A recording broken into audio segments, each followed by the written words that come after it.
speaking of misunderstanding, I want to take a little bit time about some of the myths and misunderstanding that are circling around emotional intelligence. When I coach or when I facilitate, once in a while, I have some clients who demonstrate unhappiness being in the room, or they deject themselves, or they don't participate. As a learning professional, when I see that, I have empathy and I want to know why. And I wait for the next break, and then I engage with them in conversation. I don't want to put them on the spot, but I engage in conversation to figure out why they're not engaged. In most cases, they tell me that I shouldn't have been in this program. My boss told me to attend. I have to pass through this program. That's why I'm here. I don't want to be here. The more I ask them, I learn that they may say it differently, but here is what they're saying. I don't want to be feely and touchy. Therefore, let me ask you this question. You are an expert in emotional intelligence. Sylvia, are you training people to be touchy and feely? That's a funny question. Do I train people to be touchy-feely? Well, I train people to not be robots. And because, if you're a leader, for instance, people don't want to be led by somebody who claims that they don't have emotions. That's a scary place to be, because if you claim that you're not a touchy-feely person, then chances are very high you're not that good at connecting to the needs of those you lead.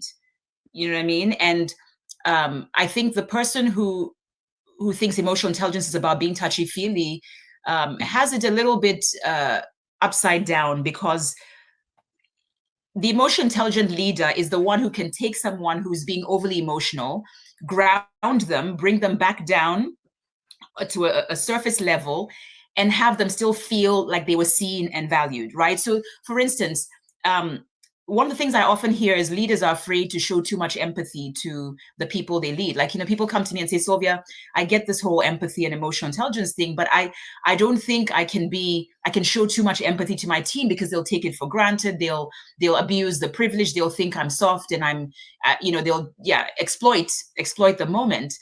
And I say that, but empathy isn't about being nice and touchy-feely. It's about, how do I allow you to feel seen and heard, even if I must disagree with you, right? So, which is really what makes emotional intelligence a difficult skill to master, because it's easy to empathize with somebody who sees the world the way you do, or who agrees with your perspectives. It's much harder to empathize with somebody who you actually disagree with, who you don't understand. It's very hard to empathize, right? Because we're human.